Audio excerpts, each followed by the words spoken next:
Hello guys आज आम बनइबा घांट स्पेशल घांट तरकारी बनइबा बहुत प्रकार परिवार आवश्यक पड़ी थाए। घरे जहाँ भी परिबा थाउ ताकू यूज करिकी घांट तरकारी करि परिबा।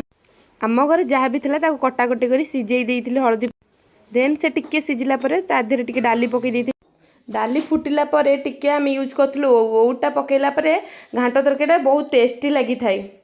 तापर स्वाद अनुसार लूण पकेइबे।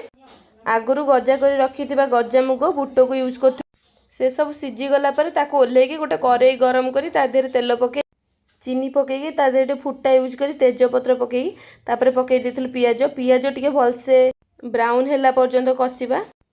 तापर अदा रसुण पेस्ट पकेइथिलु अदा रसुण को भलसे मिक्स करी कसिबा। सेथिरे सब प्रकार मसला पकेइबा जेहेतु आम सीझा बेले हलदी यूज कर देइथिलु हलदी गुंड को छाड़ी सब मसला यूज करिबा। तापरे मसला को भलसे कसिबा। मसलाटा भलसे कसी गला पर आगुरु सिझेई के रखिथिबा पनीपरिबा को ता देहरे देई दबा। देन ताकू किछि समय घोड़ेई के रखिदबा फुटी सारिला परे देन आमे सेथिरे यूज करिबा गरम मसला पकेला पर तो रेडी हे जिवो स्पेशल घांट तरकारी। आपण माने भी एई प्रोसेस रे घांट तरकारी बनै खांतो बहुत बढ़िया लागिवो।